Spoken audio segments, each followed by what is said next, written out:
Mahlzeit, liebe Freunde der historischen Küche. Heute ist ein etwas besonderes Video, denn ich sitze hier draußen rum und warum ich das tue, das würde ich euch gerne erklären. Deshalb bleibt dran und haut nicht ab. Also ich habe euch heute zwei Dinge mitgebracht.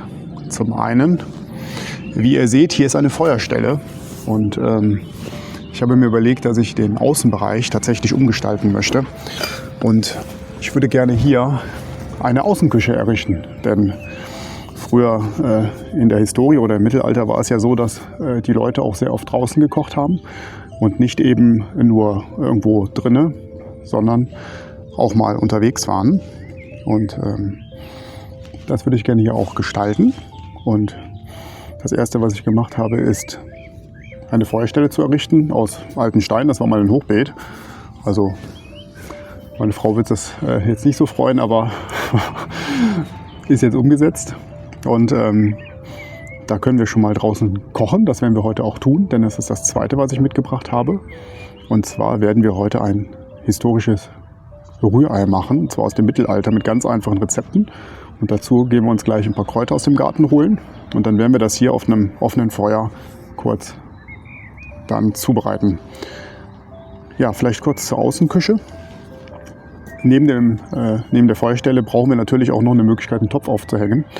Da habe ich mir überlegt, einfach ein Vierbein zu nehmen, was wir hier oben drüber stellen. Ich werde euch das, wenn ich was finde, auch gleich noch mal kurz ins Video einblenden. Da könnt ihr gerne mal in die Kommentare schreiben, ob ihr das schon mal genutzt habt, ob ihr das kennt, ob das gut geeignet ist oder ob ihr vielleicht bessere Ideen habt, wie man das umsetzen kann. Zum Zweiten würde ich gerne hier im hinteren Bereich Sitzgelegenheiten schaffen. Also entweder alte oder so Holzklötze von Baumstämmen. Ja, die Vögel sind schon schwer aktiv, die Spatzen heute, also ich hoffe, das stört nicht zu sehr. Zum Sitzen und dann vielleicht noch irgendwas wie so eine Gelegenheit, wo man was schneiden und schnippeln kann. Und dann sollte hier drüber tatsächlich auch noch ein Dach. Da bin ich mir noch nicht ganz sicher, wie ich es mache. Ich überlege, ob ich wie so ein Pavillon nutze dafür. Das gab es natürlich früher nicht. Oder ob ich so eine Bauwollplane oder sowas abspanne. Auch das, wenn ihr da Erfahrungen habt, schreibt es mal in die Kommentare rein. Ach so, dann vielleicht noch ein wichtiger Punkt. Ich habe festgestellt, dass viele meiner Zuschauer, und vielen Dank dafür, den Kanal noch gar nicht abonniert haben. Und die meisten wissen das vielleicht gar nicht, aber der YouTube-Algorithmus benötigt dieses Signal, um zu erkennen, dass das vernünftiger Content ist und dass ihr das toll findet. Deshalb, wer das noch nicht abonniert hat, ich würde mich mega freuen, wenn ihr einfach kurz auf Abonnieren klickt und die Glocke anklickt. Da helft ihr mir und zeigt mir auch, dass das was ich hier so versuche, dass euch das gefällt. Genau. Also wie gesagt, schreibt es mal in die Kommentare rein, wie ihr so die Außenkochstelle seht, was ihr so empfehlen könnt oder empfehlen würdet. Und dann wird nach und nach die Außenkochstelle gestaltet und immer mal wieder ein Video kommen dazu, wie sich das Thema entwickelt. Genau. Und jetzt machen wir das Feuer an und dann kochen wir mal ein leckeres Rührei aus dem Mittelalter.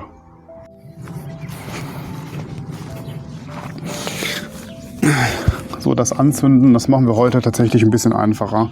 Ich habe überlegt, ob ich es mit Birkenrinde mache und einem Feuerstarter. Aber ich habe hier gerade keine Birke und auch nicht die Rinde dafür. Deshalb werden wir es mit einem Anzündewürfel auf Wachsbasis machen. Genau. Und während das Feuer jetzt langsam startet, werden wir mal schauen, ob wir die Kräuter dafür auch finden. So, hier irgendwo zwischen dem Kürbis haben wir auch ein bisschen Schnittlauch. Da klauen wir uns jetzt mal was. Ist natürlich schwierig mit der Kamera in der Hand oder dem Handy besser gesagt. Ich filme das heute tatsächlich mit dem Handy. Da holen wir uns jetzt was raus. Wie ihr seht, sind da schon die Blüten dran. Haben wir vergessen abzuschneiden, aber so ist das halt. Also ein bisschen Schnittlauch. So, und dann haben wir hier noch den Oregano. Da klauen wir uns auch mal so ein kleines Stängelchen. Machen wir einfach ab. Und das nehmen wir uns auch mit. Genau. Da haben wir noch ein bisschen Zitronenverbene, die nehmen wir uns mal mit. Also die Petersilie, muss ich sagen, die ist nichts geworden. Also da finde ich nichts. Ich muss mal gucken, ob ich noch ein bisschen getrocknete habe. Da bin ich mir noch nicht ganz so sicher. Mal gucken. So. Also, während das Feuerchen jetzt langsam anfängt sich zu entwickeln, werden wir schon mal die Kräuter schneiden. Das machen wir auch gar nicht zu kompliziert. Ich sortiere mal ein bisschen raus und dann schneiden wir die, hacken wir die in ganz kleine Stücke. Hier ist noch ein Stückchen Wurzel mitgekommen, die tun wir weg. Oh, ist ein bisschen windig heute. Ich werde das dann auch mal schnell vorspulen, das müsst ihr ja nicht alles bis ins letzte Detail sehen.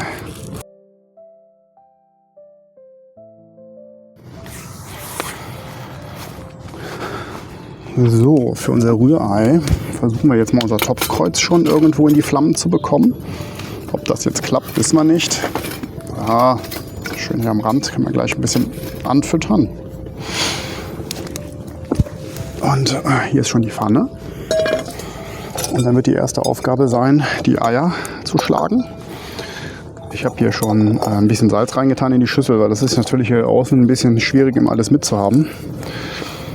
Da ist ein bisschen Dreck reingekommen vom Feuer machen. So, dann hauen wir erstmal die 4 Eier hier rein.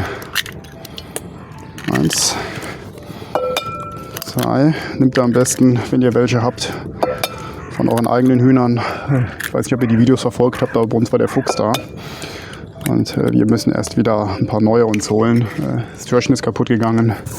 Strom hatte ich gerade abgeschaltet und dann war es auch schon passiert. So, wie gesagt, da ist ein bisschen Milch, da sind 4 Eier drin. Da kommt noch ein kleiner Schuss Milch rein. Ein bisschen Salz ist drin, nicht zu viel. Das war es größtenteils auch schon. Dann verrühren wir das mal schnell. Vielleicht zu den historischen Background.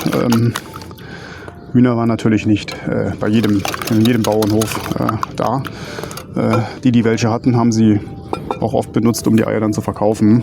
Also das ist nicht so ein typisch Gericht, was es jeden Tag gab, sondern immer mal wieder. Und die Kräuter, die dazu kamen, da hat man das genommen, was gerade gewachsen ist, so wie wir das jetzt auch gemacht haben. Also das variierte da ziemlich. Mal so, mal so. Deshalb probiert einfach verschiedene Sachen aus, was euch gut schmeckt. Was wir heute noch machen werden, ist, wir werden tatsächlich noch eine kleine Zwiebel mit da reinmachen. Denn ich meine, es gibt es in unterschiedlichen Kochbüchern mit unterschiedlichen Variationen. Ich habe auch welche gefunden, wo Zwiebeln drin waren, tatsächlich. Deshalb sind wir so frei und machen das auch. Ob das immer gewesen ist, mag ich zu bezweifeln. Ich kann mir vorstellen, dass ganz oft, wenn es das gab, auch mal das reingewandert ist, was gerade zur Verfügung stand. Und dann war das eben mal keine Zwiebel. Ne? So, aber wir wollen ja was für den Geschmack haben heute.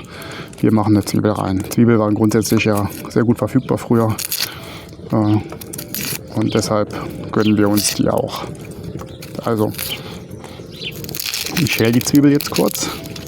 Kommt gleich natürlich alles auf unseren Komposter. Dann schneiden wir die klein. Oh, ich sitze natürlich mega geil im Rauch. Boah, Leute. Aber es ist ein echtes Feeling wie früher. So, machen wir da einfach kleine Schnitte rein, kleine Würfelchen. Schön fein, da werden die schneller gut. Dann habe ich fürs Anbraten ein kleines bisschen Butterschmalz mitgebracht. So, wir stellen die schon mal drauf, die Pfanne. Machen ein bisschen Butterschmalz rein und braten die Zwiebel an. Da braucht man nicht so viel von, ein bisschen. So. Öl war früher nicht so zur Verfügung, sonst ich hätte es normalerweise wahrscheinlich ein bisschen Öl angebraten. Ich mag ja den Geschmack von Olivenöl. Aber das gab es früher halt einfach nicht so. Deshalb versuchen wir das auch nicht damit, sondern machen es tatsächlich so, wie es wahrscheinlich früher gemacht wurde. Boah, wenn ihr das mögt, dass ich hier ein bisschen durch den Rauch gequält werde, dürft ihr auch gerne auf Like drücken. Ist gar kein Problem. Ich kann damit umgehen. So, dann machen wir die Zwiebel rein. Das gefällt mir noch nicht ganz so, wo die Pfanne steht. Das heißt, ein bisschen Hitze fehlt mir noch, damit das vernünftig klappt. Oh, obwohl es geht so ein bisschen. Da schauen wir jetzt gleich mal, dass wir uns vielleicht hier, ich habe hier die Axt noch liegen, ein bisschen was klauen von dem Feuer, mehr unter die Pfanne bringen. So, damit das auch was wird. Genau.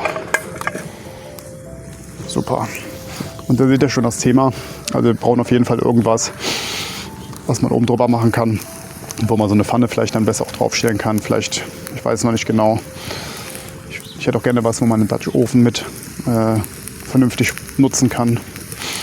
Also da müssen wir einfach mal gucken. Also wenn ihr da Ideen habt, wie gesagt, schreibt es in die Kommentare rein. Und dann werden wir das hier außen schon gemeinsam irgendwie gewuppt kriegen. So, die Zwiebel braten jetzt mal an. Da warten wir jetzt mal kurz drauf.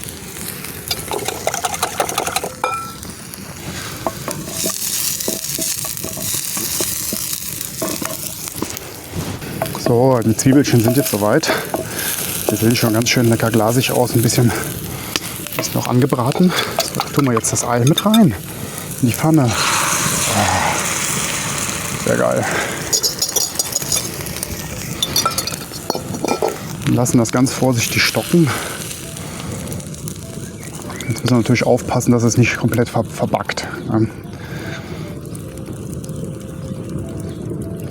Das sieht aber schon sehr gut aus.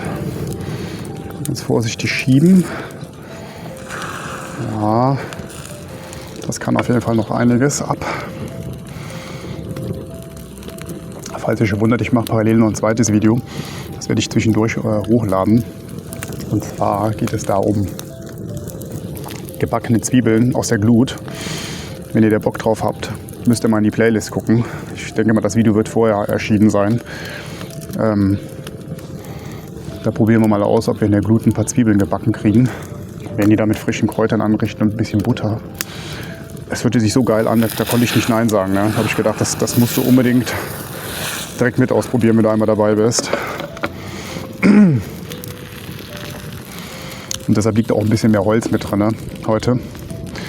Denn ich brauche dafür ja die Glut. Da sollten ja relativ wenig Flammen da sein, damit mir die nicht wirklich verbrennen. Die Zwiebeln liegen hier schon und wenn das gleich runtergebrannt ist, dann schmeiße ich die in die Glut rein hier. Da freue ich mich richtig drauf. Das wird bestimmt total mega. So, wir schieben das jetzt vorsichtig zusammen.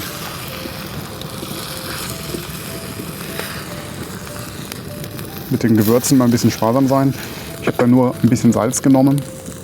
Ich werde gleich frische Gewürze drauf packen. Macht da nicht zu viel, damit der ursprüngliche Geschmack auch von den Lebensmitteln erhalten bleibt. Weniger ist ganz oft mehr. So.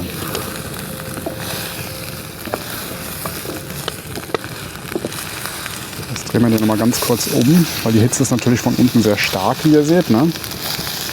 Und von oben natürlich kommt da sehr wenig. So, und ich denke, das reicht auch schon. Der Rest zieht jetzt hier durch. Einmal wenden wir das noch auf die heiße Pfanne. Und dann kommen jetzt hier die frischen Kräuter drauf. Da nehmen wir nur einen Teil, weil wie gesagt, die andere Hälfte geht danach auf meine Zwiebeln, wenn die fertig sind. Da wird sich heute Nacht die Bettdecke wahrscheinlich heben, wenn ich die alle gegessen habe. Schneide ich das raus? Ne, ich schneide das nicht raus. Gut, da wir jetzt schon fertig sind, lassen wir das ein bisschen runterbrennen. Wie gesagt, da kommen gleich die Zwiebeln noch rein. Und wir gehen hoch zum Verkosten.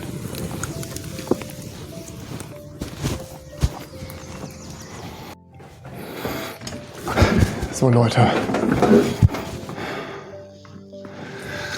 ich habe mir überlegt, ich mache die Verkostung total urig, einfach aus der Pfanne.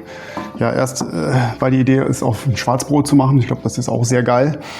Aber wenn ich ja sehe, wie das hier in der Pfanne aussieht, boah, da kriege ich so einen Hunger. Da will ich jetzt nicht noch ins Schwarzbrot schneiden. Also ich mache das einfach in der Pfanne und probiere das mal, wie das schmeckt. Also hier mal so ein Stück Rührei mit den frischen Zwiebeln, gedünsteten, den frischen Kräutern.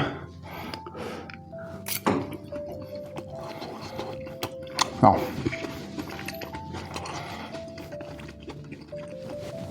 Wie zu erwarten halt, ne? Einfach sehr, sehr lecker. Kocht es nach, geht super schnell. Vor allem, wenn ihr irgendwie mal unterwegs seid. Camping oder sonst was. Gerade auch in den nordischen Ländern gibt es überall Grillstellen. Nehmt eine Pfanne mit, bisschen was zum Anbraten. 2, 3 Zutaten, ein paar Gewürze. Fertig seid ihr. Der Tag ist gerettet, das Essen ist gerettet. Einfach klasse. Ja, ich esse das jetzt auf. Da bin ich auch schon satt. Und wenn euch das Video gefallen hat, gebt einen Daumen hoch. Abonniert den Channel, ringt die Glocke, schreibt was in die Kommentare, egal was, alles geil, hilft mir, hilft uns, den Kanal nach vorne zu bringen, wenn ihr den Content mögt. Ich genieße das hier. Haut rein. Wir sehen uns. Bis bald.